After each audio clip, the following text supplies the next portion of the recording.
আসসালামু আলাইকুম। আমি নাসিম শেখ। সম্মানিত বিশেষ প্রত্যাশী ভাই বোন বন্ধুরা, আশা করি সবাই ভালো আছেন। স্যার গত 3টা পার্টে ন্যারেশনের বিস্তারিত আলোচনা করেছেন। ন্যারেশনের প্রথম পার্টে ন্যারেশনের বেসিক ধারণাগুলো দিয়েছেন এবং অ্যাসার্টিভ সেন্টেন্সের বিস্তারিত আলোচনা করেছেন। স্যার দ্বিতীয় পার্টে ইন্ট্রোগেটিভ এবং ইম্পারেটিভ সেন্টেন্সের বিস্তারিত আলোচনা করেছেন এবং সর্বশেষ তৃতীয় পার্টে অপটেটিভ এবং এক্সক্লেমেটরি সেন্টেন্সের বেসিক থেকে বিস্তারিত আলোচনা করেছেন। এরই ধারাবাহিকতায় স্যার আজকে আমাদের মাঝে প্যাসেজ ন্যারেশনের বেসিক থেকে বিস্তারিত আলোচনা করবেন। আর যারা আমার চ্যানেলে নতুন তারা অবশ্যই চ্যানেলটি সাবস্ক্রাইব করে পাশে থাকবেন। তাহলে চলুন আমরা সবাই স্যারের ক্লাস করি। Thank you Nasim. প্রিয় ছাত্রছাত্রীরা, possibly today will be the last class on narration. Nasim Sheikh তোমাদেরকে জানিয়ে দিয়েছে আমি এর পূর্বে 3টি ক্লাস নিয়েছি ন্যারেশনের উপরে।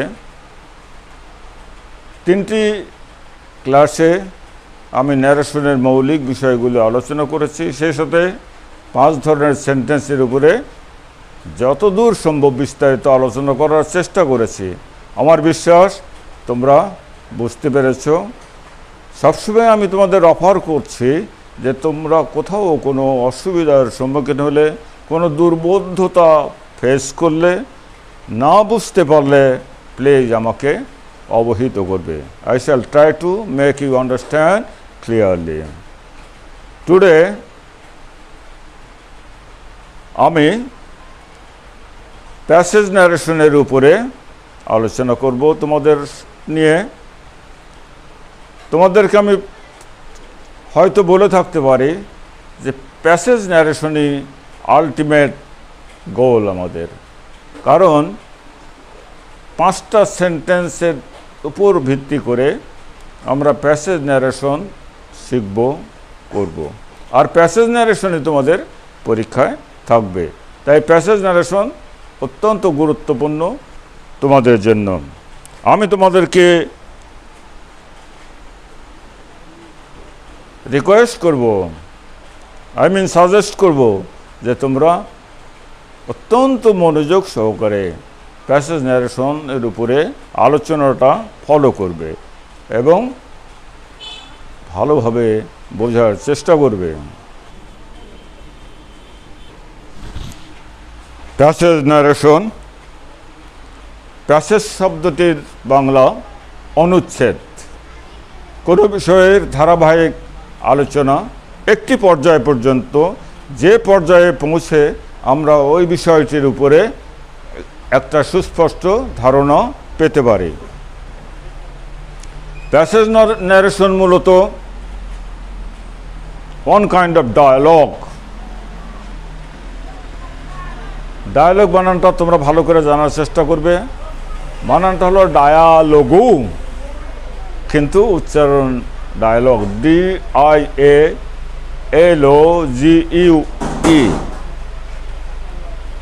চলো আমরা প্যাসেজ ন্যারেশন নিয়ে যতদূর সম্ভব বিস্তারিত আলোচনায় অবতীর্ণ হতে যাচ্ছি। প্যাসেজ ন্যারেশন ভালোভাবে শিখতে, বুঝতে এবং করতে গেলে তোমাদেরকে কিছু বিষয়ের উপরে সুস্পষ্ট ধারণা থাকতে হবে। আমি সেই দিকগুলো, সেই ট্রিক্সগুলো, সেই সাইডগুলো তোমাদের সামনে তুলে ধরব এবং একটা একটা করে সেই বিষয়গুলোর উপরে সংক্ষিপ্ত আলোচনা করে আমরা কিছু এক্সাম্পল নিয়ে প্যাসেজ ন্যারেশন করে দেখানোর চেষ্টা করব। আমরা ডাইরেক্ট ন্যারেশন থেকে ইনডাইরেক্ট ন্যারেশন করব প্যাসেজ ন্যারেশন ক্ষেত্রে।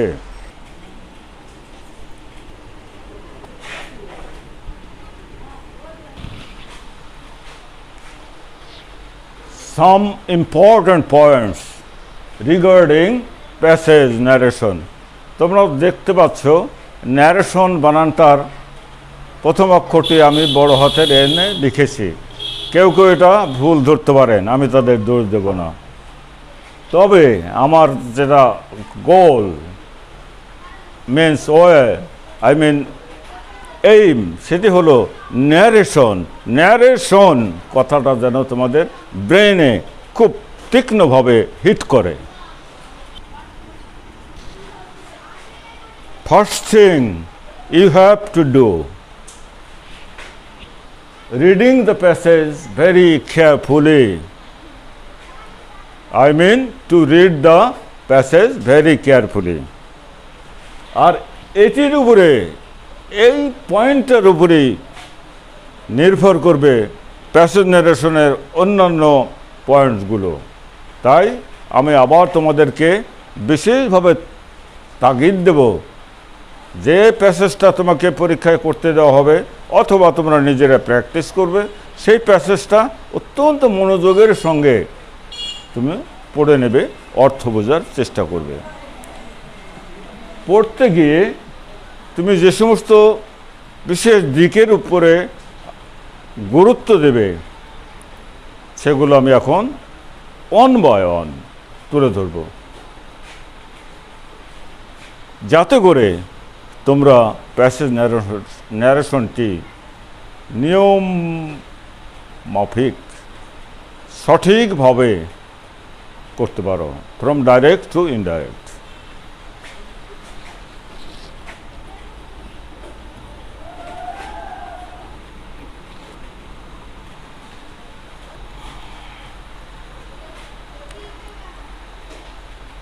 প্লিজ মাই স্টুডেন্টস, ছাত্রছাত্রীরা, প্যাসেজ ন্যারেশনের ক্ষেত্রে যে দিকগুলো তোমাদেরকে অত্যন্ত সতর্কতার সঙ্গে লক্ষ্য করতে হবে এবং সেই দিকগুলোর যথাযথ নিয়ম সঠিকভাবে তোমাকে প্রয়োগ করতে হবে যদি প্যাসেজ ন্যারেশনে আমরা ফুল মার্কস পেতে চাই। একটা কথা তোমাদের মনে করে দিই, তা হলো তোমরা কোনো বিশেষ প্যাসেজে সবগুলো দিক একসাথে পাবে না। কোনো প্যাসেজে তোমরা 2টা বা 3টা দিক পাবে, 4টা দিক পাবে। এই জন্য আমাদেরকে একাধিক প্যাসেজ করতে হবে সবগুলো দিককে, সাইডসকে এবং রুলসগুলোকে শেখার জন্য। সেই সাথে আমি তোমাদেরকে আরও বলছি, কোনো প্যাসেজেই তুমি সব ধরনের সেন্টেন্সকে একসাথে নাও পেতে পারো, 2টা 3টা সর্বোচ্চ 4টা সেন্টেন্স তুমি একটা প্যাসেজ ন্যারেশনে পেতে পারো। তবে সাধারণত অ্যাসার্টিভ সেন্টেন্স সকল ন্যারেশনের প্যাসেজেই তোমরা পাবে। সেই সাথে ইন্টারোগেটিভ সেন্টেন্স অধিকাংশ প্যাসেজে তোমরা পাবে। অন্যান্য সেন্টেন্সগুলো ভিন্ন ভিন্ন প্যাসেজ ফলো করে তোমাদেরকে কাজ করতে হবে। চলো এই নিয়মগুলোর উপরে, এই দিকগুলোর উপরে আমরা ক্লিয়ার আন্ডারস্ট্যান্ডিং নেওয়ার চেষ্টা করি। আমি আগেই বলেছি, you have to, you must read out the passage very carefully.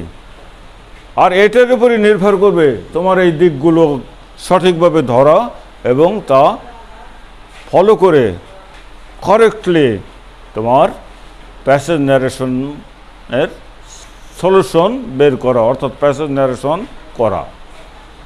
তুমি প্যাসেজটা পড়ে প্রথমে যে কাজটি করবে বা করতে হবে তোমাকে, সেটি হলো to identify the speaker and listener. অর্থাৎ ওই প্যাসেজটাতে বক্তা বা শ্রোতা কে কে। আমি আগেই বলেছি একটা প্যাসেজ ন্যারেশন মানেই একটি ডায়লগ, আর ডায়লগ তো সাধারণত 2টা ব্যক্তির ভিতরে অথবা 2টা পার্টির মধ্যে অনুষ্ঠিত হয়। তাই 2টা ব্যক্তি অথবা 2টা পার্টি কে কে, কারা কারা, এটা তোমাকে আগে ভালো মতো ধরতে হবে। এই স্পিকার বা লিসনার বলতে আমরা কি বোঝাচ্ছি? তোমরা রিপোর্টিং ভার্ব অংশে সাবজেক্ট পাবে, অবজেক্ট পাবে। এই সাবজেক্টটাকে বলবো আমরা, কোনো বিশেষ সেন্টেন্সে এই সাবজেক্টটাকে বলবো আমরা স্পিকার, এবং স্পিকার যাকে উদ্দেশ্য করে কথা বলছেন বা ওই সেন্টেন্সটার অবজেক্টটা হলো লিসনার, অর্থাৎ শ্রোতা। এরপরে তোমাকে যে জিনিসটা গুরুত্বের সঙ্গে লক্ষ্য করতে হবে সেটি হলো to the position of reporting verb part. তোমরা জানো একটা ডাইরেক্ট ন্যারেশনের দুইটা মেইন পার্ট থাকে, একটা রিপোর্টিং পার্ট বা রিপোর্টিং ভার্ব অংশ, আর একটা হলো রিপোর্টেড স্পিচ অংশ। আমরা এখানে রিপোর্টিং ভার্ব পার্টের কথা বলছি। এই রিপোর্টিং ভার্ব পার্টে তোমার সাবজেক্ট এবং ভার্ব থাকবে, কখনো কখনো সাবজেক্ট ভার্ব অবজেক্ট থাকতে পারে, কখনো কখনো রিপোর্টিং ভার্ব অংশ নাও থাকতে পারে। রিমেম্বার, প্যাসেজ ন্যারেশনে রিপোর্টিং ভার্ব যদি সামনে থাকে তুমি সামনেই রাখবে, রিপোর্টিং ভার্ব অংশ যদি রিপোর্টেড স্পিচের পরে থাকে তাকে সামনে নিয়ে এসে লিখতে হবে। At the very beginning of the passage narration, you have to use subject and object both. আবার বলছি আমি, প্যাসেজ ন্যারেশন করার সময় যখন তুমি শুরু করবে প্যাসেজটা ডাইরেক্ট টু ইনডাইরেক্ট ন্যারেশন করতে, তখন তোমাকে শুরুতেই সাবজেক্ট, ভার্ব এবং অবজেক্টটা, অর্থাৎ সাবজেক্ট অবজেক্ট দুইটাই ব্যবহার করতে হবে। ভার্ব কি ব্যবহার করব তা নির্ভর করবে পরবর্তী সেন্টেন্সটার উপরে, অর্থাৎ রিপোর্টেড স্পিচের উপরে। আমি আবার বলছি, রিপিট করছি, তা হলো at the beginning of a passage narration you have to use subject, verb and object. পরবর্তী সেন্টেন্সগুলোতে তুমি শুধু সাবজেক্ট এবং ভার্ব ব্যবহার করবে, অবজেক্ট ব্যবহার না করলেও অসুবিধা হবে। যদি না থাকে, কখনো কখনো নাও থাকতে পারে, তখন তারপরেও না থাকলেও তোমাকে রিপোর্টিং ভার্ব অংশ নিয়ে আসতে হবে এবং তার সামনে ব্যবহার করতে হবে। টু আইডেন্টিফাই দ্য সেন্টেন্সেস, তুমি তো রিপোর্টিং ভার্ব সেট করলা, এরপর তো আমরা কাজে যাব। কাজে যাওয়ার আগেই আমাকে বা তোমাকে সবাইকে আইডেন্টিফাই দ্য সেন্টেন্সেস, প্রত্যেকটা সেন্টেন্স তোমাকে ভালো মতো চিনতে হবে কোন ধরনের সেন্টেন্সটা রয়েছে। যে ধরনের সেন্টেন্স তুমি পাবে সেই ধরনের সেন্টেন্সের নিয়মে তোমাকে ন্যারেশন চেঞ্জ করতে হবে। তাই তোমাকে অবশ্যই সেন্টেন্সগুলোকে ঠিক মতো আইডেন্টিফাই করতে হবে। আমরা সেন্টেন্সগুলো আইডেন্টিফাই করব কি দিয়ে? রিপোর্টের স্পিচ অংশ দেখে সেটা কোন ধরনের সেন্টেন্স তা আমাদেরকে বুঝতে হবে। এরপরে যে জিনিসটা তোমাদের লক্ষ্য করতে হবে সেটা হলো ভকেটিভ কেস। এই ভকেটিভ কেসের ভূমিকা অত্যন্ত গুরুত্বপূর্ণ। ভকেটিভ কেস হলো বাংলাতে সম্বোধনকারক, কাউকে নাম ধরে ডাকা, বন্ধু হিসাবে উল্লেখ করা, স্যার বলে অ্যাড্রেস করা, এগুলো ভকেটিভ কেস। এখন ভকেটিভ কেস আমরা বিভিন্ন নামে পাবো। প্রথমে যেটা পাবো আমরা সেটা হলো স্যার। স্যার অ্যাড্রেসটা আমরা বেশি বেশি পাবো। এখন স্যার যদি, স্যার দুই রকমভাবে অর্থ প্রকাশ করতে পারে। এক হলো খাঁটি স্যার, আর এটা হলো মানে অখাঁটি স্যার। খাঁটি স্যার বলতে যখন আমরা টিচারকে বুঝাবো তখন আমরা মনে করব এটা পিওর স্যার।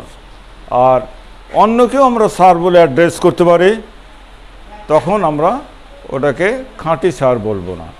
যদি টিচার স্যার হন, তাহলে আমরা ইনডাইরেক্ট ন্যারেশন করার সময় রেসপেক্টফুলি অথবা উইথ রেসপেক্ট বলবো। আর যদি অন্যভাবে কাউকে স্যার বলে অ্যাড্রেস করা হয়, তাহলে আমরা এইভাবেই বলবো, addressing as sir, addressing as sir, তারপরে আমরা বাকি অংশ করব। তা বাদেও ভকেটিভ কেসে আমরা আরও কিছু বিষয় পেতে পারি। সেটা হলো, যখন কোনো নাম ভকেটিভ কেস হিসেবে থাকবে, তখন ওই নামটা রিপোর্টিং ভার্ব অংশের অবজেক্ট হিসেবে স্থান গ্রহণ করবে। আমি যখন প্যাসেজ তুলে দিয়ে তোমাদেরকে বুঝাবো, তখন এটা বুঝতে পারবে। আবার অন্য রকমের ভকেটিভ কেস আমরা পেতে পারি, যেমন my friend, Prince of the faithful, Lord ইত্যাদি আমরা এরূপ পেতে পারি। এই সকল ক্ষেত্রেই আমরা বলবো অ্যাড্রেসিং অ্যাজ ওই, অ্যাড্রেসিং ওই সেই। যেমন লর্ড, অ্যাড্রেসিং অ্যাজ লর্ড, অমুক অমুককে এই বলল। অ্যাড্রেসিং অ্যাজ ফ্রেন্ড, স্পিকার লিসেনারকে এই বলল। এইভাবে আমরা ভকেটিভ কেস ব্যবহার করব। তাহলে দেখো ভকেটিভ কেস কত ধরনের আমরা পাচ্ছি। প্রথম আমরা স্যার, খাঁটি স্যার, অখাঁটি স্যার। তারপরে যদি ভকেটিভ কেস কোনো নাম হয়, তাহলে আমরা অবজেক্ট হিসেবে ব্যবহার করব।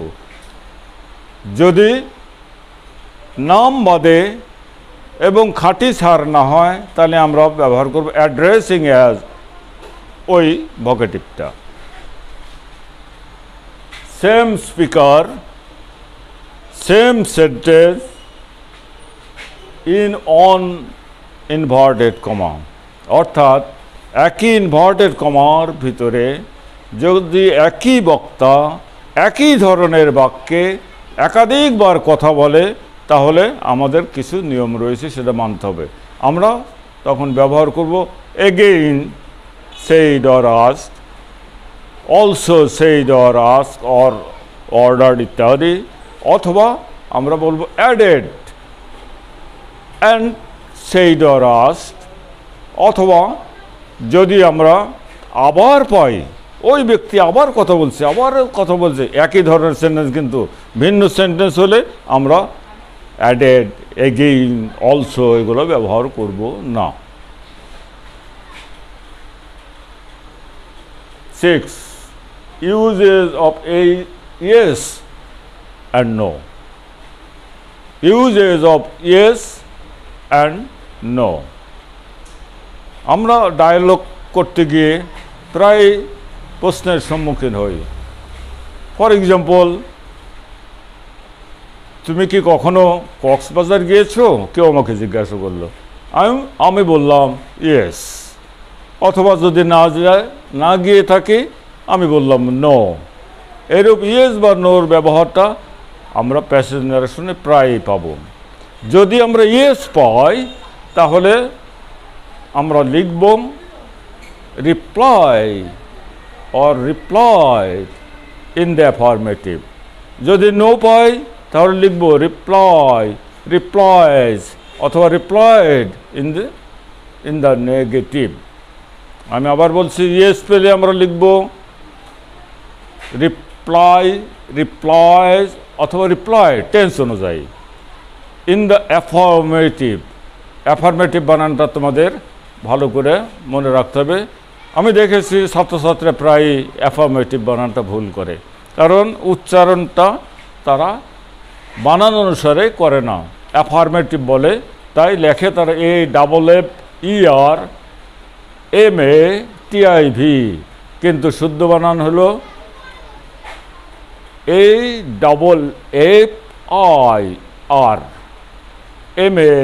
AFFIRMATIV। তাই উচ্চারণে আমরা বলবো অ্যাফার্মেটিভ, অ্যাফার্মেটিভ। প্লাস দিয়ে আমরা বলেছি আমি একেবারে প্রথম দিনের ফার্স্ট পার্টের ক্লাসে তোমাদের বলেছিলাম, যেহেতু ন্যারেশন গ্রামারের একটি ইম্পর্ট্যান্ট চ্যাপ্টার, তাই অবশ্যই গ্রামেটিক্যাল রুলস মেনে চলতে হবে। আর গ্রামেটিক্যাল রুলস শুদ্ধ হলে তোমার যে কোনো গ্রামার শুদ্ধ হবে, সেন্টেন্স শুদ্ধ হবে, আমাদের বক্তব্য শুদ্ধ হবে। আর যদি ভুল হয়, সবই ভুল হবে, গুবলেট হয়ে যাবে আর কি। এই সমস্ত নিয়মগুলো applicable for passage narration only.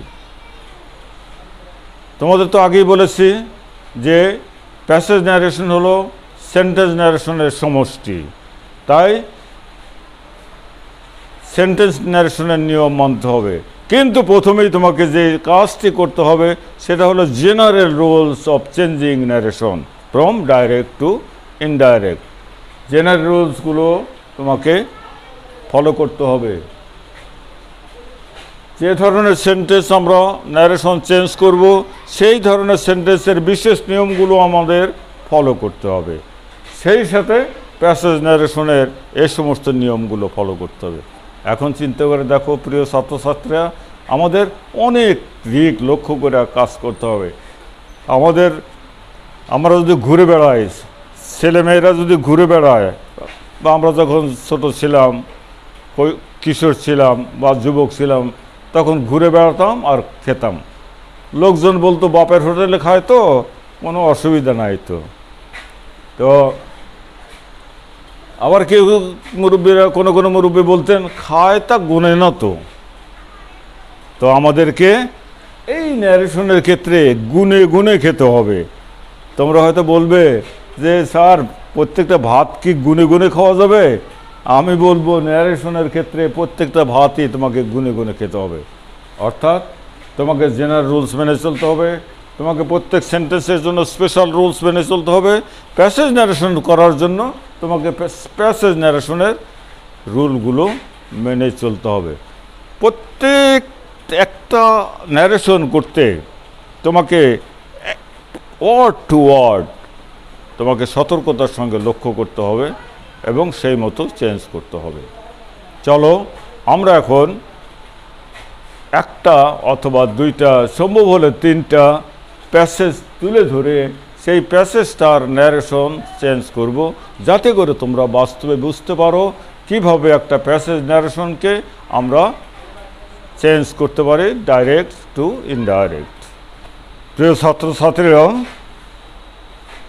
তোমাদের জন্য in front of you on the blackboard I have written a passage. Now we are going to change a passage narration from direct to indirect. Direct ন্যারেশনের বিশেষ চিহ্ন তোমরা জানো, আমি বলেছিলাম রিপোর্টের স্পিচ অংশ ইনভার্টেড কমার ভিতরে থাকবে। এই দেখো, inverted comma started, inverted comma close. আবার দেখো, inverted comma started, inverted comma close, inverted comma started, inverted comma close. তাই এটি একটি direct narration. We shall change it into indirect narration. As because it is a dialogue, conversation has been made between two persons. আমাদেরকে প্রথমেই যে কাজটি করতে হবে, we have to read out the passage very carefully. চলো আমরা একটু পড়ি। The old man said, comma, can you give me some food?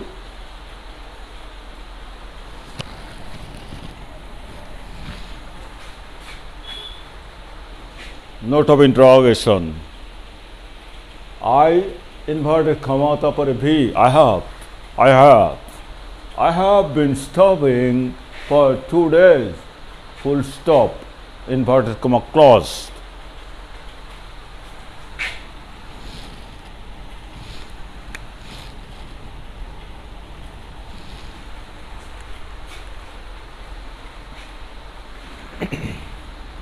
বৃদ্ধ লোকটি বললেন, তুমি কি আমাকে কিছু খাবার দিতে পারো? আমি আজ 2 দিন যাবৎ অনাহারে আছি। এক ব্যক্তি বললেন, ব্যক্তিটা হলো দ্য ওল্ড ম্যান। তার জবাবে আর একজন বলছে, তাই ইটস এ ডায়ালগ। আমি তোমাদের বলেছি প্যাসেজ ন্যারেশন মূলত একটি ডায়ালগ।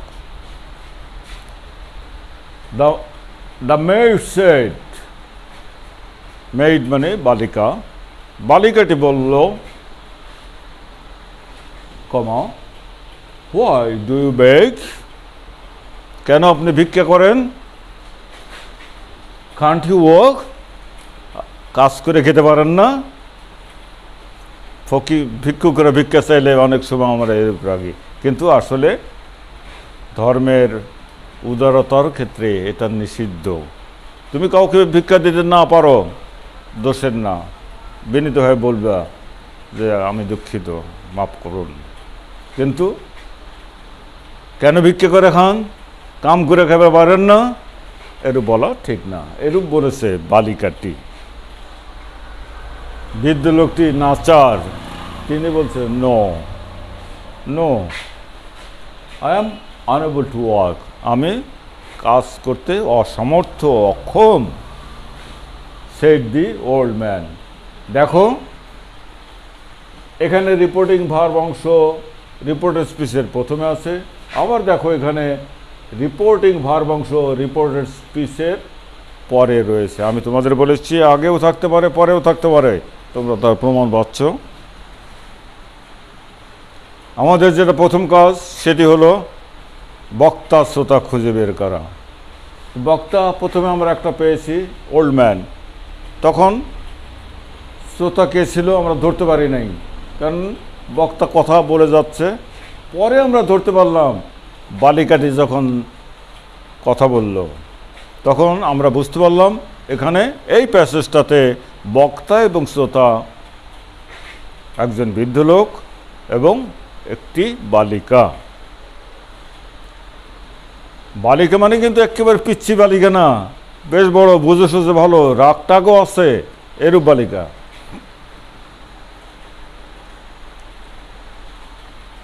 আমরা ধরতে পেরেছি এই প্যাসেজটাতে বক্তা শ্রোতা, আই মিন স্পিকার এবং লিসেনার হলো দি ওল্ড ম্যান এবং দ্য মেইড।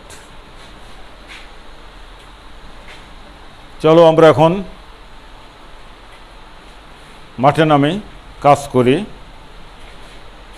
আমি তোমাদেরকে বলেছি প্রথমে যে কাজটি করতে হবে, শুরুতেই যে কাজটি করতে হবে, সেটি হলো অ্যাট দ্য বিগিনিং, অর্থাৎ শুরুতে রিপোর্টিং ভার্ব অংশে সাবজেক্ট, ভার্ব এবং অবজেক্ট, কমপ্লিট রিপোর্টিং ভার্ব লিখতে হবে।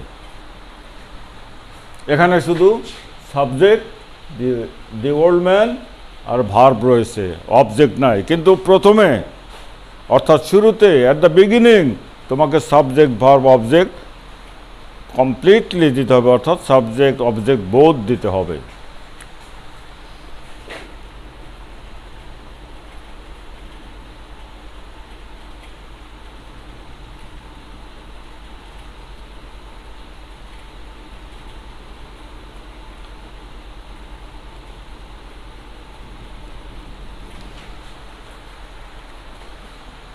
সাবজেক্ট লেখার পরে ইউ উইল স্টপ, তুমি থেমে যাবে, কারণ reporting verb of saying change হতে পারে। তো অধিকাংশ সেন্টেন্সে চেঞ্জ হয়, শুধু অ্যাসার্টিভ সেন্টেন্সে চেঞ্জ না করলেও চলে। তাই তোমাকে ভালো করে লক্ষ্য করতে হবে রিপোর্টেড স্পিচটা কোন ধরনের সেন্টেন্সে লেখা আছে। Can you give me some food, তোমরা ধরতে পারছো তো যে এটা ইন্টারোগেটিভ সেন্টেন্সে লেখা আছে।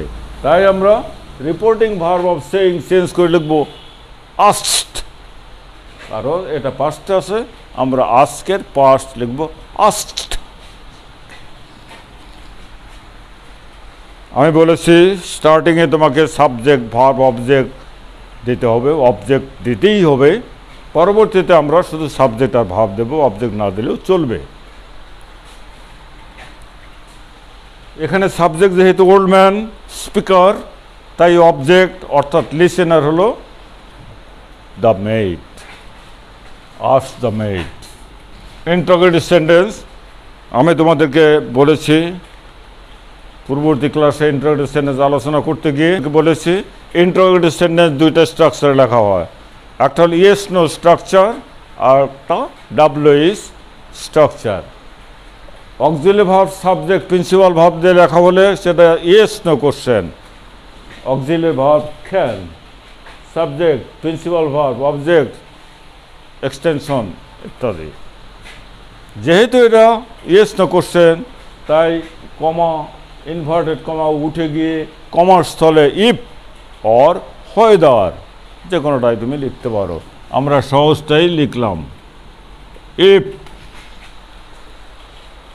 ইফের পরে সাবজেক্ট, ইফ হলো কনজাংশনাল লিঙ্কার, এরপরে আরেকটি ক্লজ শুরু হবে, তাই সাবজেক্ট দিয়ে শুরু হবে। সাবজেক্ট কে? Auxiliary verb subject, you subject, second person follow করবে অবজেক্টকে, অবজেক্ট হলো দ্য মেড। এখানে ইউটা সাবজেক্ট ফর্মে রয়েছে, how can we identify? Principal ভার্বের পূর্বে তার অবস্থান, তাই ইউটা এখানে সাবজেক্ট ফর্মে রয়েছে। তাই যাকে ফলো করলো, কাকে ফলো করলো? মেইডকে ফলো করলো। মেইড অর্থ সি, সাবজেক্ট ফর্মে লিখব আমরা ইফ সি ক্যান গিভ। আমি তোমাদেরকে বলেছি যদি অক্সিলারি ভার্ব সহ প্রিন্সিপাল ভার্ব থাকে তাহলে শুধু অক্সিলারি ভার্বটাকেই তুমি পাস্টে রূপান্তরিত করে দেবা, পাস্টে চেঞ্জ করবা, তাহলেই করেসপন্ডিং পাস্ট টেন্স হয়ে যাবে। সি কুড গিভ, প্রিন্সিপাল ভার্বের কোনো পরিবর্তন হলো না, অথচ করেসপন্ডিং পাস্ট টেন্স হয়ে গেল কুড গিভ। দেখো আবার আমরা পার্সন পেয়েছি me, first person will follow the subject, subject the old man মানে হি। এখানে অবজেক্ট ফর্মে আছে, তাহলে হির অবজেক্ট হিম, গিভ হিম। আর কোনো পার্সন নাই? হ্যাঁ পার্সন আছে, এই যে ফুড, নাউন, থার্ড পার্সন, সাম, ডিটারমাইনার, এগুলোর কোনো পরিবর্তন হবে না। সাম ফুডই রইবে।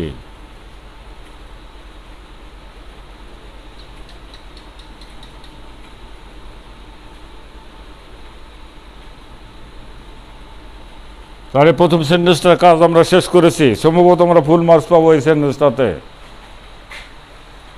The old man said, "Can you give me some food?" The old man asked the maid if she could give him some food. দেখো ইনভার্টার কমা কিন্তু ক্লোজড হয়নি, একই ইনভার্টার কমার ভিতরে প্রথম বক্তা অর্থাৎ দি ওল্ড ম্যান বলেই যাচ্ছেন। বাট ইউ সি, প্রথমটি হলো ইন্টারোগেটিভ সেন্টেন্স, পরেরটা অ্যাসার্টিভ সেন্টেন্স, তাই এখানে again, also, added and said আর আস এসব আমরা ব্যবহার করব না। যদি একই ধরনের সেন্টেন্সে একাধিকবার কথা বলতো কেউ, বক্তা যদি বলতেন, তাহলে আমরা এগেইন, অ্যাডেড এসব ব্যবহার করতাম। যেহেতু এটা আলাদা আলাদা সেন্টেন্স, তাই আমরা ওই সেন্টেন্সের নিয়ম মতো করব। কিন্তু রিমেম্বার, প্রত্যেক সেন্টেন্সের জন্যই আলাদা আলাদাভাবে রিপোর্টিং ভার্ব অংশ লিখতে হবে তোমাকে। কিন্তু অবজেক্ট না থাকলে শুধু সাবজেক্ট এবং ভার্ব লিখবে, অবজেক্ট লেখার প্রয়োজন নেই, কিন্তু প্রথমে লিখতেই হবে আমরা বলেছি। I have been starving for 2 days, ওই ওল্ড ম্যানই বলল। যেহেতু অ্যাসার্টিভ সেন্টেন্স, তাই আমরা সেইড বা টোল্ড দেব, অবজেক্ট দেওয়ার প্রয়োজন নাই আর আমাদের। যেহেতু অ্যাসার্টিভ সেন্টেন্স, তাই আমরা কমা ইনভার্টেড কমা তুলে দিয়ে, মনে করো এখানে কমা ইনভার্টেড কমা আছে, আমরা তুলে দিয়ে দ্যাট লিখব অ্যাসার্টিভ সেন্টেন্সের linker, that first person will follow the subject, subject the old man, he, তাহলে আই হলো হি। হ্যাভ বিন স্টার্ভিং, হ্যাভের শুধু পাস্ট করলাম আমরা, তাই হয়ে যাবে। Had been starving, had been starving. Present perfect continuous হয়ে গেল past perfect continuous. For preposition, two determiner, days headword noun, কোনো পরিবর্তনের প্রয়োজন নাই, তাই for 2 days, for 2 days। Full stop, assertive সেন্টেন্সও অ্যাসার্টিভ সেন্টেন্সই হবে, ইন্টারোগেটিভ সেন্টেন্স বা যে কোনো সেন্টেন্সই অ্যাসার্টিভ সেন্টেন্সে পরিবর্তিত হবে। তাই একটি সেন্টেন্স শেষ হলে আমরা ফুল স্টপ দেব। প্রথম বক্তা তার বক্তব্য 2টা সেন্টেন্সে শেষ করেছেন। আমরা দ্য ওল্ড ম্যানের কথা শেষ করেছি। এখন কথা আসছে হলো ওই বালিকার, যে বালিকা প্রশ্ন করেছে, 2বার প্রশ্ন করেছে এবং একটু রাগের সাথেই বলেছে। তারপরে যা বলেছে আমাদের তো তা বলতে হবে আমাদের ভাষায়, ওই বালিকার ভাষায় না, আমাদের ভাষায় বলতে হবে, দ্বিতীয় বক্তা বা তৃতীয় বক্তার ভাষায় ইনডাইরেক্ট ন্যারেশনে বলতে হবে। দ্য মেড সেড, তাহলে এখানে স্পিকার হলো দ্য মেড।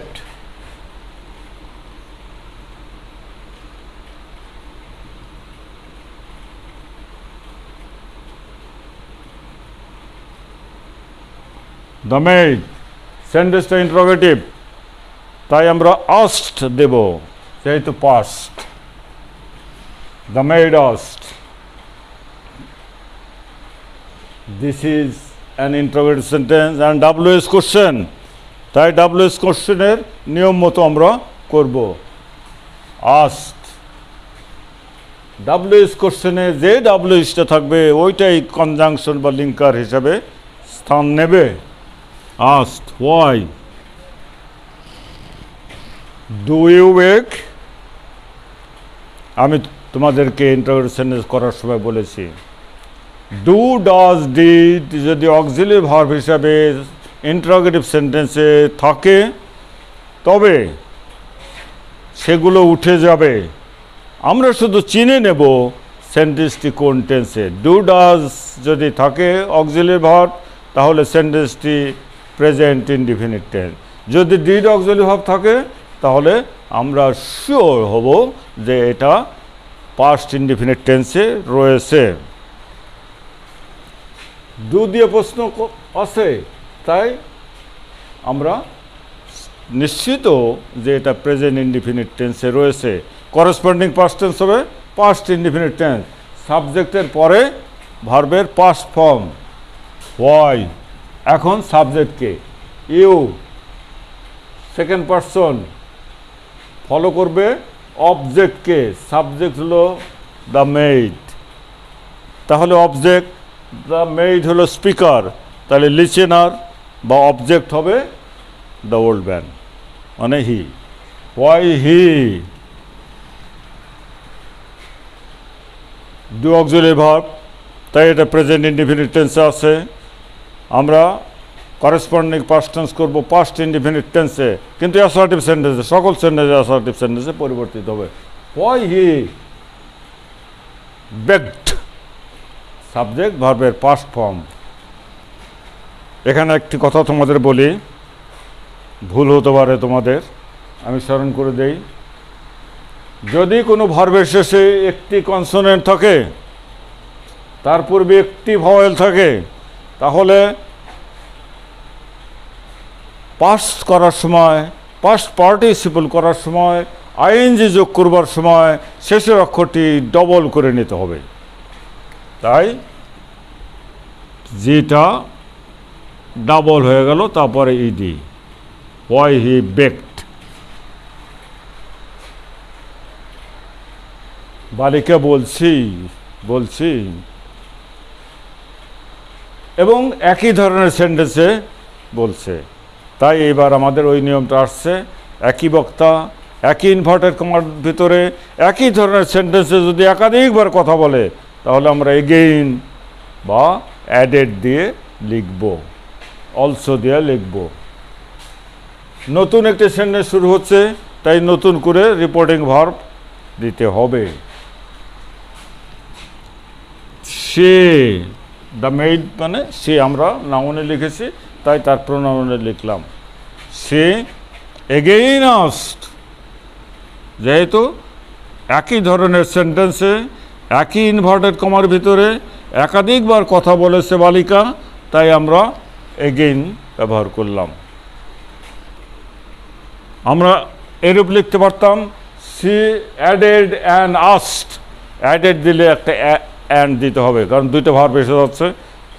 তা না দিয়ে আমরা এগেইন কথাটা ব্যবহার করলাম। এগেইন আস্কড,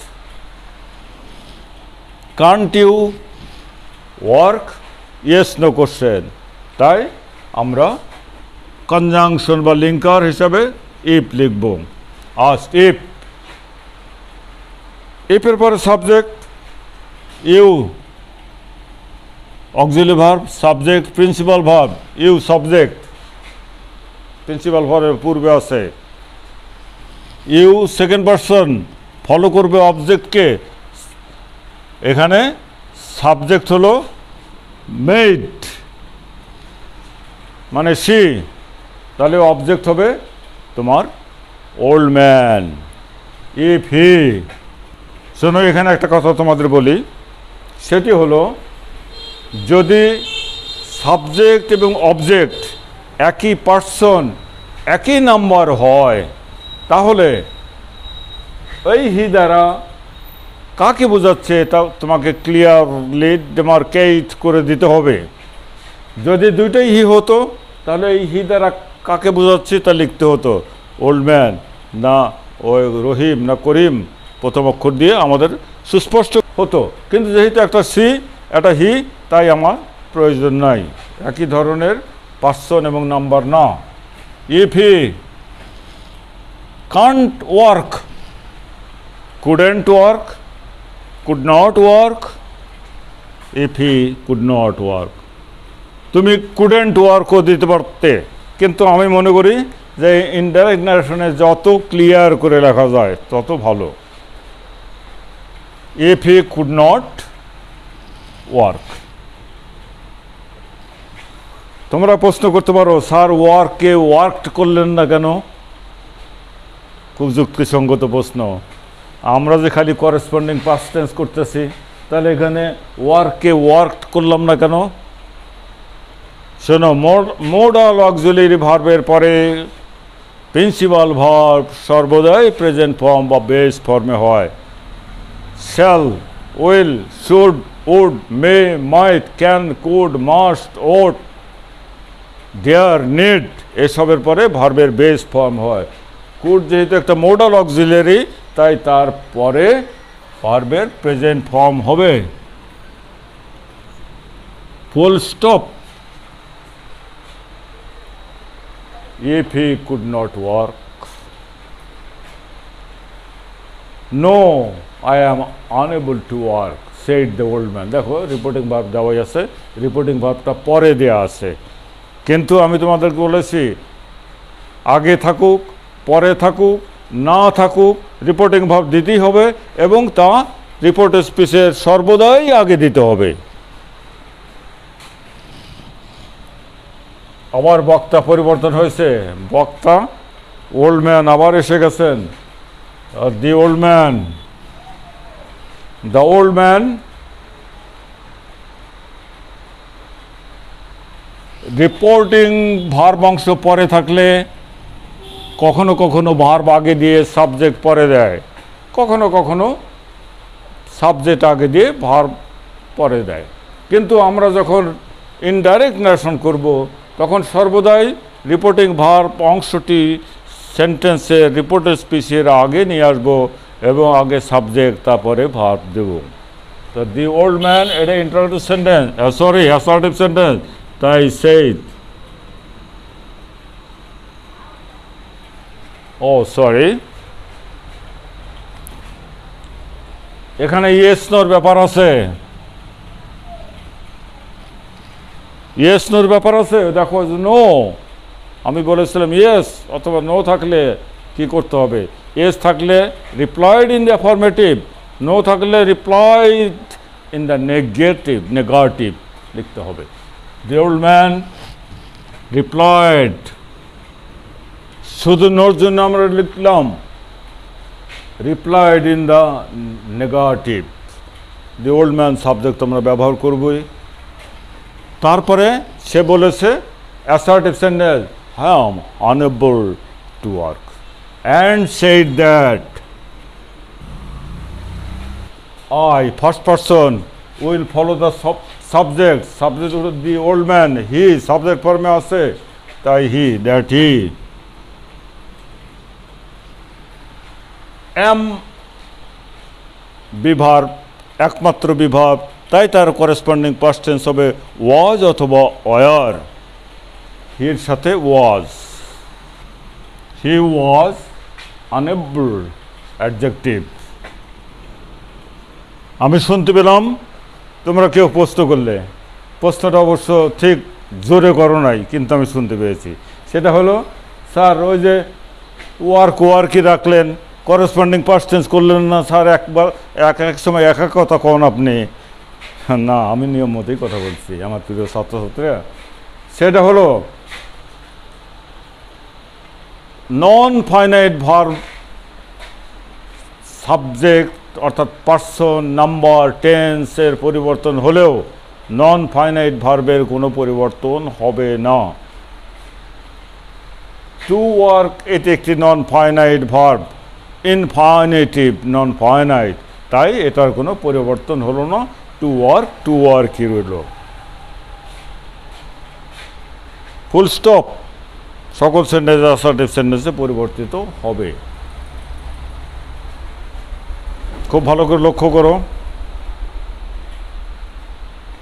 গুনে গুনে লক্ষ্য করো, এবং কোথাও দ্বিমত থাকলে তোমরা অন্য বই পড়েছো, অন্য টিচারের সাথে আলোচনা করেছো, সমস্ত সোর্স থেকে পাওয়া তথ্যের ভিত্তিতে তুমি ক্যালকুলেট করো যে আমরা যা করলাম তা ঠিক হলো কিনা, নিয়ম মতো করলাম কিনা। না হলে আমার সঙ্গে বিতর্কে অংশ নিতে পারো, তোমরা তোমাদের পক্ষ সমর্থন করবে, আমি আইন দ্বারা আমার পক্ষ সমর্থন করব। নো কোশ্চেন, ওকে ওকে। চলো আমরা আরেকটি প্যাসেজ নেই, একটু ভিন্ন ধরনের, যাতে করে আমরা আর দুই একটা নিয়ম পেতে পারি। প্রিয় ছাত্রছাত্রীরা, আমরা আরেকটি প্যাসেজ ন্যারেশন তোমাদের জন্য বোর্ডে লিখেছি। কিছু ভিন্নতা রয়েছে, ফলে তোমরা কিছু নতুন বিষয় শিখতে পারবে। চলো আমরা এই প্যাসেজ ন্যারেশনটা ইনডাইরেক্ট ন্যারেশনে পরিবর্তন করি, এবং কোথায় কি করি তা তোমরা ভালো করে ফলো করবে। Your first duty is to read out the passage very carefully. চলো আমরা একবার পড়ে দেখি। The teacher said to the student, comma, inverted comma started, you prepared your lesson today?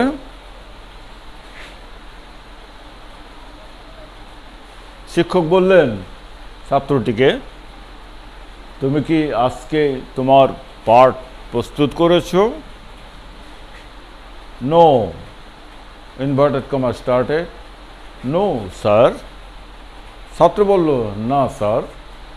Replied the student, জবাব দিল ছাত্র। The teacher said, comma, inverted comma started, why? শিক্ষক বললেন, কেন? দেখো নতুন ইনভার্টেড কমার ভিতরে স্টেটমেন্টটা শুরু হয়েছে, I was suffering from headache yesterday. আমি গতকাল মাথা ব্যথায় ভুগছিলাম। I shall do my work tomorrow. আমি আগামীকাল আমার কাজ করব, said the student. ছাত্র বলল। এখানে আমাদের জন্য তারাই সহজ করে দিয়েছেন, প্যাসেজ মেকাররাই সহজ করে দিয়েছেন রাইটাররা। সেটা হলো কার কার মধ্যে কথা হচ্ছে আমাদের আর খুঁজে দেখতে হচ্ছে না, কারণ প্রথম সেন্টেন্সটা আমরা কমপ্লিট পেয়েছি, সাবজেক্ট পেয়েছি, অবজেক্ট পেয়েছি, ভার্বও পেয়েছি, অর্থাৎ স্পিকারও পেয়েছি, লিসেনারও পেয়েছি। আমাদের জন্য সহজ হয়ে গেছে। চলো আমরা কাজ শুরু করি। ভার্ব লেখার আগেই আমরা সতর্ক হয়ে যাব, কারণ reporting verb of saying change হতে পারে এবং অধিকাংশ ক্ষেত্রে তা হয়। তাই we should be careful and do accordingly.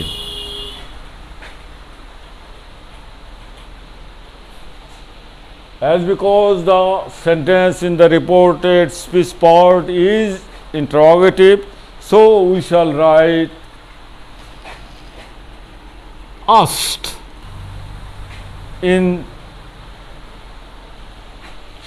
In exchange of said, the teacher asked to the student. This interrogative sentence is a yes/no question, so linker will be if.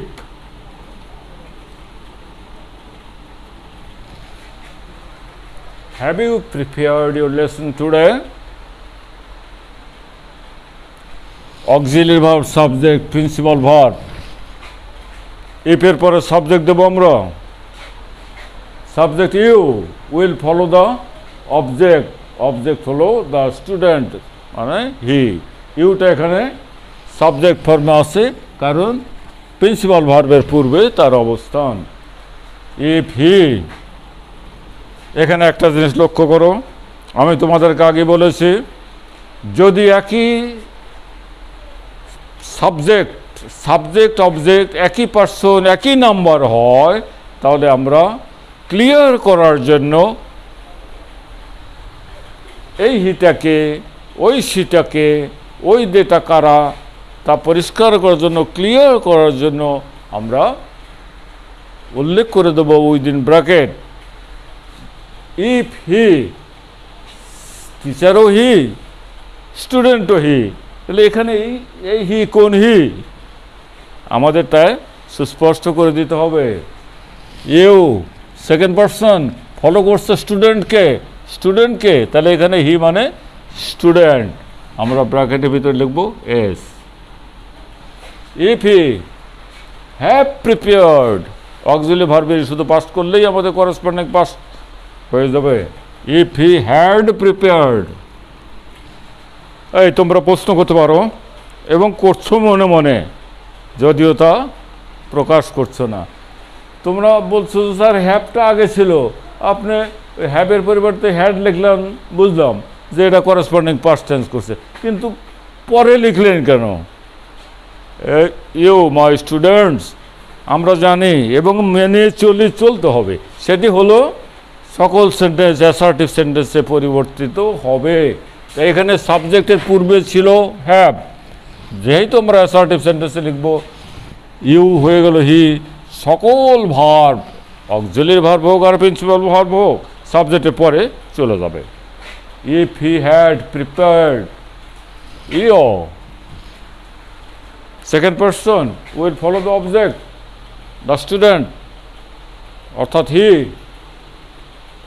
Possessive ফর্মে আছে, তাই হির পসেসিভ ফর্ম হিজ।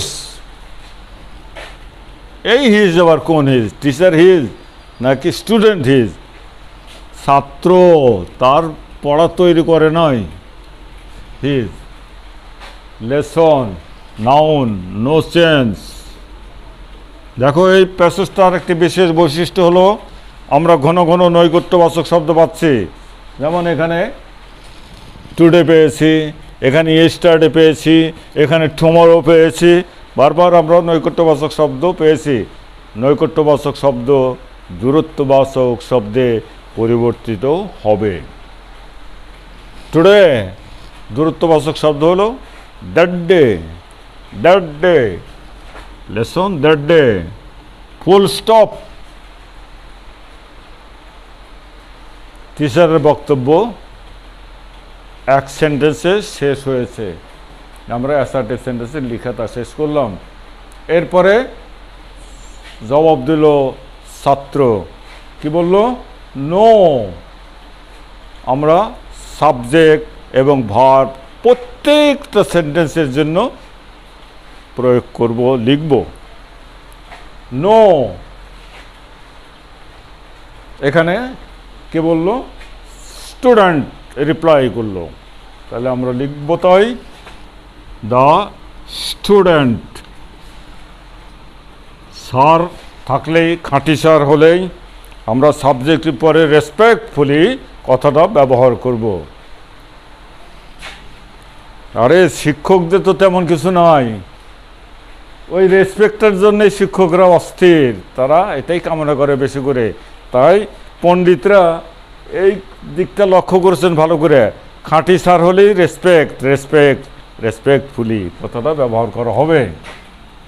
যেহেতু no, তাই replied in the negative, full stop. ছাত্র বক্তব্য এখানে শেষ হলো। ওয়াই, ওয়াই, কে বলল? বলো তো কে বলল? ইয়েস, ইয়েস, টিচার বললেন। ছাত্র বলল যে না স্যার। শিক্ষক বলল কেন? তাহলে শিক্ষক বললেন, যেহেতু ইন্টারোগেটিভ সেন্টেন্স, তাই আমরা আস্কড ব্যবহার করব।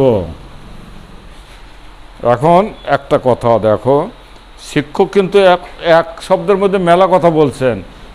আমরা সে কথাটা বোঝাতে গিয়ে আমাদের কিছু বেশি কথা বলতে হবে। উনি হোয়াই বলেই শেষ করছেন, স্যার মানুষ, কিন্তু আমরা যখন বলবো তখন আমাদের একটু বেশি বলতে হবে। তা হলো the teacher asked why he had not. ওই যে হ্যাভ ইউ প্রিপেয়ার্ড, তুমি কি করিয়াছ? শিক্ষক জিজ্ঞাসা করলেন কেন সে করে নাই, কেন তুমি করো নাই? দ্য টিচার আস্কড হোয়াই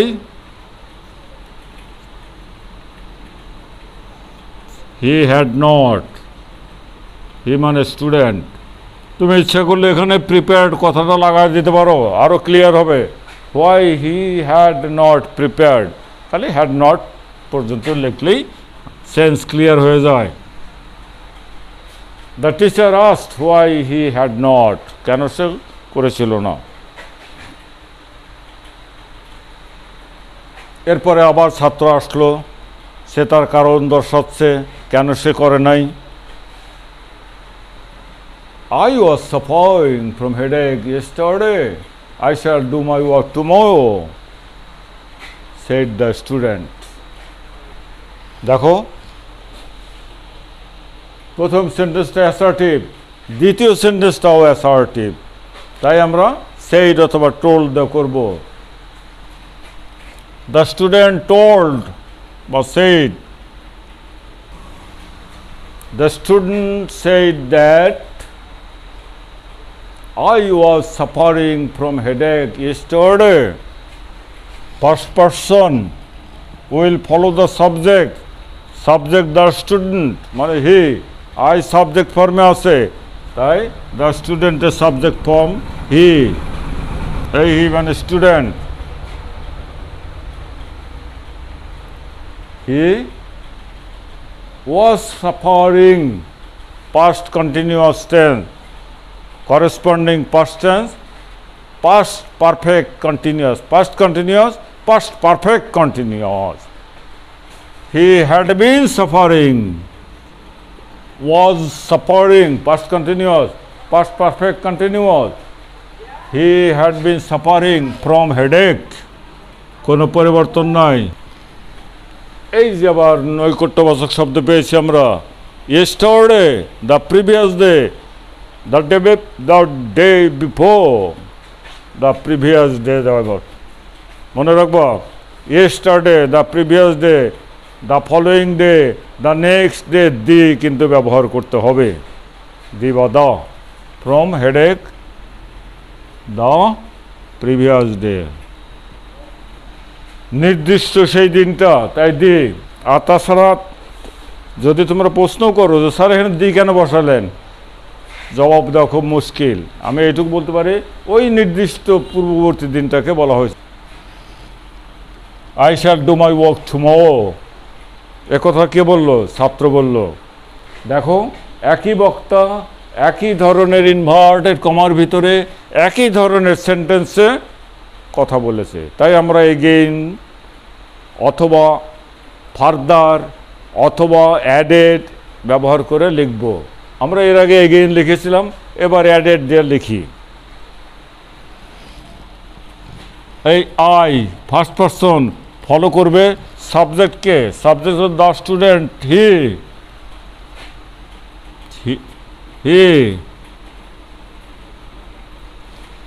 আমরা অ্যাডেড দিয়ে লিখি অ্যাডেড দিয়ে লিখলে একটা অ্যান্ড দিতে হবে দেখো কেন অ্যান্ড দিলাম একটা প্রশ্ন হতেই পারে দিলাম এই জন্য একটা ফাইনাইট ভার্ব আরেকটি ফাইনাইট ভার্ব দুইটা ফাইনাইট ভার্ব হলে দুইটা ক্লজ হিসাবে আমরা ধরবো এবং দুইটা ক্লজকে যুক্ত করার জন্য একটা কনজাংশন দেবো এবং কনজাংশনটা অর্থপূর্ণ হতে হবে এখানে অ্যান্ডটাই suitable and said assertive sentence তাই that I shall first person follow করবে সাবজেক্টকে সাবজেক্ট হলো দ্য স্টুডেন্ট স্টুডেন্ট মানে হি আই সাবজেক্ট ফর্ম তাই হি সাবজেক্ট ফর্ম হি হলো স্টুডেন্ট শ্যাল ডু কোনো ছাত্র শুড ডু লেখে যুক্তি আছে অবশ্য তাদের শ্যালের পাস্ট টেন্স শুড কিন্তু আমি বলবো যে শুড উচিত অর্থ এক্সপ্রেস করে তাই তোমরা শ্যাল উইল দুইটার পাশটি উড লিখবা it is better he would modal auxiliary তাই তারপরে ভার্বের বেস ফর্ম উড ডু আবার পার্সন পেয়েছি my first person will follow the subject student he আছে এটা পসেসিভ ফর্মে তাই হির পসেসিভ ফর্ম হিজ এই হিজ ও স্টুডেন্ট ওয়াক দেখো তোমরা কেউ কেউ বলতে পারো যে স্যার আমরা হিম ব্যবহার করব তোমরা জানো একটি পার্সনের সে সিঙ্গুলার হোক বা প্লুরাল হোক তিনটা ফর্ম আছে subject form object form possessive form তোমার রিপোর্টের স্পিচে যে ফর্মে থাকবে রিপোর্টিং ভার্বের যাকে ফলো করবে তার সেই ফর্মেই বসবে যেমন মাই ফার্স্ট পার্সন আগে পার্সন ধরবে ফলো করবে সাবজেক্টকে ফার্স্ট পার্সন সাবজেক্টকে ফলো করবে সাবজেক্ট হলো দ্য স্টুডেন্ট মানে হি পসেসিভ ফর্মে আছে তাই হির possessive form his he him his হিমটা অবজেক্ট হিজটা পসেসিভ যেহেতু মাই পসেসিভ তাই যাকে ফলো করলো তার পসেসিভ ফর্ম হিজ বসলো হিজ ওয়ার্ক টুমরো আবার নৈকট্যবাচক শব্দ পেয়েছি আমরা দূরবর্তী শব্দ পরিবর্তন করব তোমরা আবার বলতে পারো যে স্যার যদি দূরত্ববাচক শব্দ থাকে তাহলে কি আমরা নৈকট্যবাচক শব্দ পরিবর্তন করব আরে নো কাছের মানুষ শুধু দূরেই চলে যায় দূরের মানুষ আর ফিরে আসে না নিয়তির পরিহাস তাই নৈকট্যবাচক শব্দ দূরত্ববাচক শব্দ পরিবর্তিত হবে দূরত্ববাচক শব্দ দূরত্ববাচক শব্দেই থাকবে যেমন কাম নৈকট্যবাচক শব্দ, আমরা যখন দূরত্ববাচক শব্দ পরিবর্তন করব তখন গো, কিন্তু গো থাকলে আর কাম করব না, গোই থাকবে। ওর tomorrow, the next day, the following day, full stop.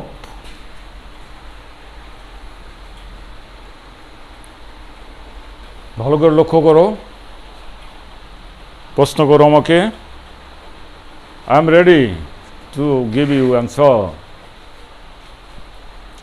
ওকে, প্রিয় ছাত্রছাত্রীরা, ন্যারেশনের উপরে আমি 4টি ক্লাস নিয়েছি, তোমাদের সাথে একসাথে কাজ করেছি। তোমরা অত্যন্ত মনোযোগের সঙ্গে আমার ক্লাস শুনেছ, ফলো করেছ, প্রশ্ন করেছ। আমি লক্ষ্য করেছি প্রথম দিনের চেয়ে দ্বিতীয় দিন,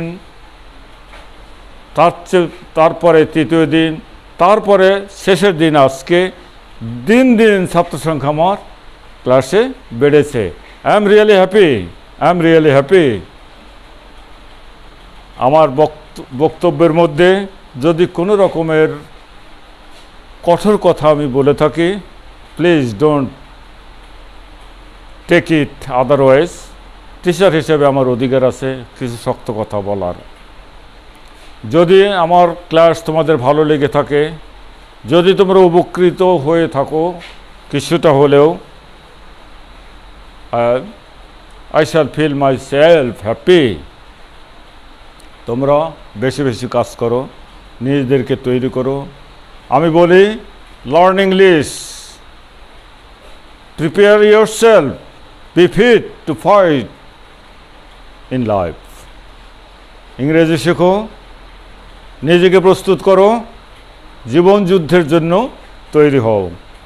তোমরা সুন্দর থাকো, সুস্থ থাকো, দিন দিন আরও ভালো ছাত্র হও, সফল হও জীবনে।